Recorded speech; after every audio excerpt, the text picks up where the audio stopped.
Hello everyone out there. I am the Dance of Life Dancer, and welcome to 7 Days in Hell, Part 10. I heard them talking more about my courtroom experience. They said, when we asked Susan if she wanted to go home and have her life again, she answered something crazy like gummus on the list, on crawling on the ground. That's what I said.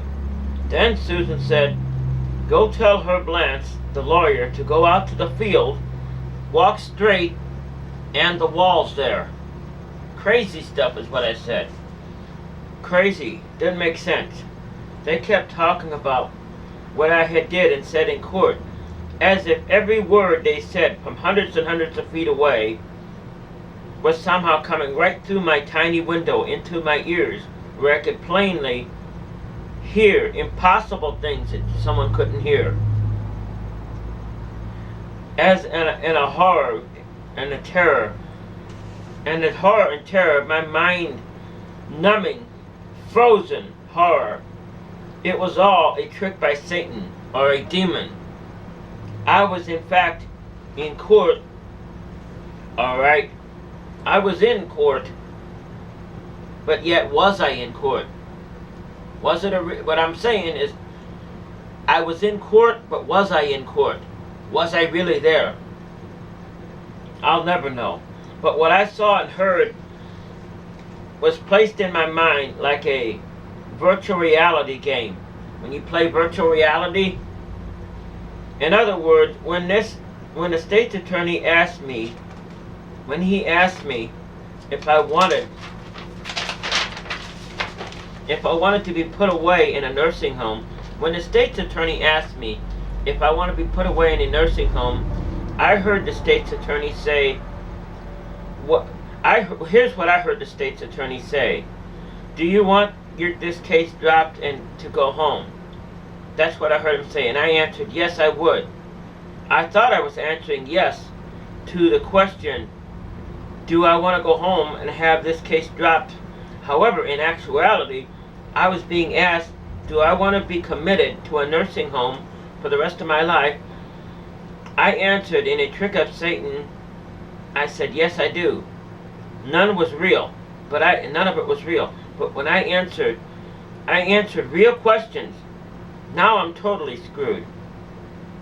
The burn, twisted guard, the people, whatever they were, said, well, we'll give Susan a second chance. A voice from out of nowhere, but it was indeed everywhere. I heard this voice boom out saying, she lied. When we spared her life, the voice was from God himself, as his angels, as I could see through them on the other side of the window. They were there. They were white like a ghost. I could see right straight through them. The voices I heard through the tiny window out of the cell. Well, Susan lied. When we spared her life, allowing Susan to live again, and when we trusted Susan and let her out of hell, she broke her promises. Well, the voices said, well, but he's not at all. What? She's not at all. That's not important at all.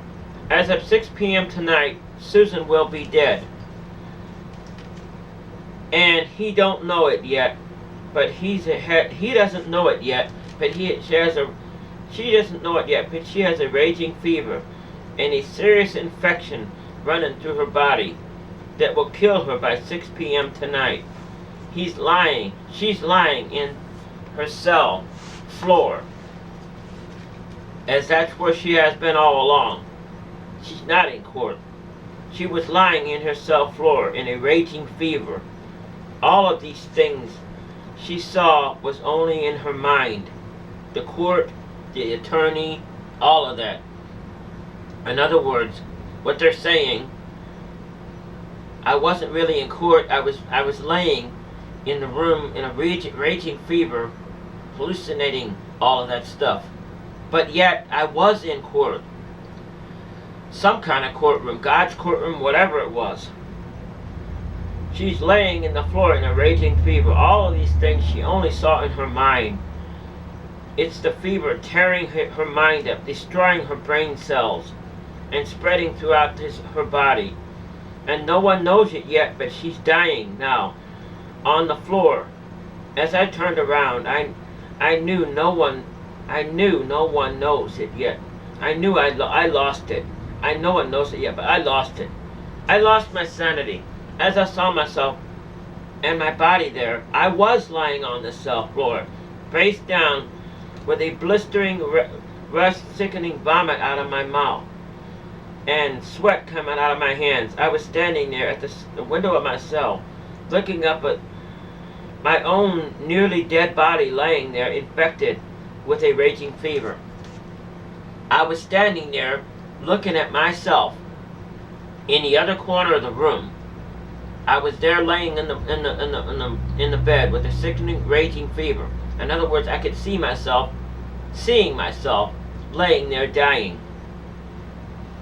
Then I lost it. I banged on the walls, beat on my floor, beat my head on the steel door, screaming out loud as in bloody murder, as blood came out of my mouth. I started to scream. Oh, I started to scream in mortal terror beyond any human emotion. I screamed out as one would scream out as if they were burning in a fire, saying, "No, no, no, God, please, no, no, no, please, God, no." As I looked back at my own near-dead infected body, which I could see myself, I was standing there like I am now, looking at myself on the other side of the room, laying there dying. An out-of-body experience, so to speak. I could not believe it. It began to vanish from. It began to vanish from the room. It began to vanish from the room right there in front of me. As I stood there in horror, I cried out, meaning that the other person, me dying, began to vanish. I cried out loud. Is this where I'm at? Where in the hell am I at? Is this happening to me? My God, have I gone insane? What's happening? Where am I? What's going on? Am I dead? What's going on? I screamed out loud. I'm sorry, God. I'm sorry. Please forgive me. Please. No, please. Yes, I lied, God. Please, please, God. Don't take my life. Please, God. Don't take my life. I love life. I don't want to die. Please, God. I heard the sounds of many people. Demons, again. I heard the sound of a big metal cart being wheeled down the hallway, and the squeaking of the wheels, and the sounds of the metal gym lockers slamming shut, one by one, closer and closer to me, as I began to hear the voices saying, "Susan hung herself in cell block number 6. Then I heard the sounds again, like lots of jail bars rattling violently, and many of the inmates screaming, yelling out, saying, "Guard, hurry, quick, we mean it. Susan, she just hung herself. She's hanging there. Right now, she's hanging there. Now, we're not joking, please, she's dying, she needs help." For another voice boomed out all over all the rest of them, startling, said very loud, "Please, don't kill Susan." The sounds of many demons come out of the darkness, and the pit I saw again, as over and over again saying, "Susan, you're dying, you're dying, you're dying, Susan." Continuous, "You're dying, Susan. Get help, fast, Susan, you're dying. Call out. Call out right now. Don't stop. Right now, Susan, before it's too late." And I screamed out as loud. Blood came out of my mouth as I spent hours and hours screaming out for help. Also saying, "God, help me, help me, help me." All night long I screamed out, "God help me, God help me, God help me, God help me." Oh, I remember that so well. So well. To my mouth I couldn't talk no more. on my feet, on my knees, begging for God's help. For God, begging Him for help. At the top of my lungs for God's help, I screamed all night long, all day, all night. As 6 p.m. came closer and closer to the time I was supposed to die in this world. Or was I already dead? Or was I in hell? I never knew. I still don't know. I screamed out for God's help. God help me thousands of times till my voice was gone. No matter such intense fear and involved intense emotions, my face was covered with tears, as well as my blisters and broken skin. As I heard these people, these creatures coming out of wherever they were, telling me to shut up, that no one would help me. I wanted to get out of this cell.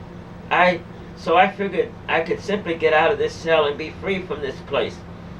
This would come to an end. I'd be able to leave hell, or run, or get help from somewhere. So what I did was I pretended I was very sick. Then when they opened the big blue steel door, I took my only chance I had. I grabbed into the outside sash of the metal frame, as if grabbing onto a life-saving device. As I did this, I wouldn't let go, and this would intensely anger them, the guards, the demons, whatever they were. So much they hit my fingers, and they broke my fingers with a big metal rod. I still held on. I tried to hold on for dear life, even though they were beating my fingers with a rod, steel rod.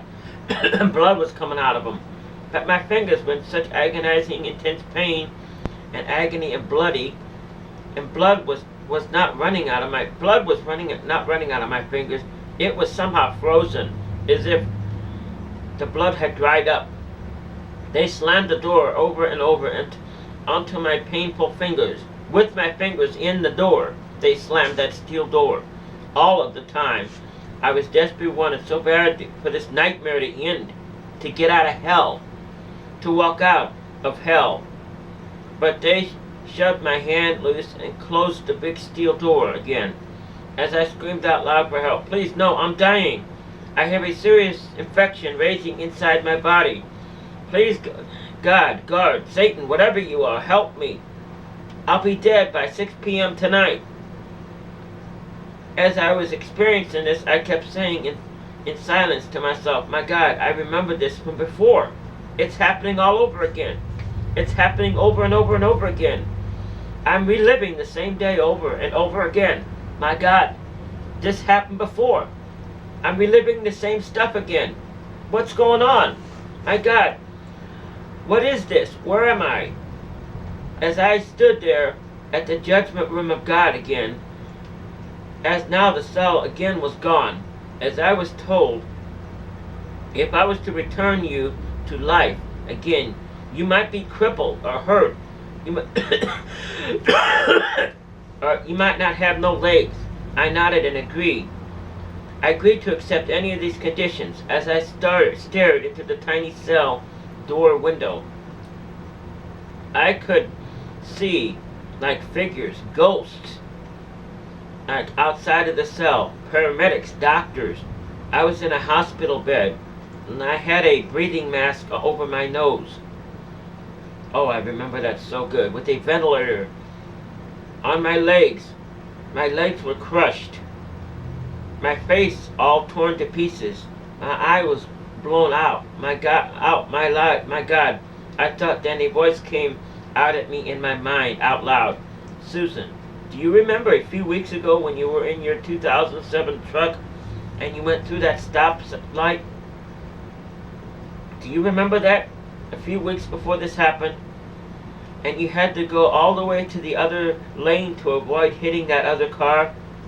I said to God, "Yes, I do." I barely missed the car. I thought I was going to hit him, and I still don't know how I missed him. The voice said, "You didn't miss him. In fact, you slammed your truck into that car and have been in the hospital since then. You're in intensive care, cut up in a coma, and your legs are crushed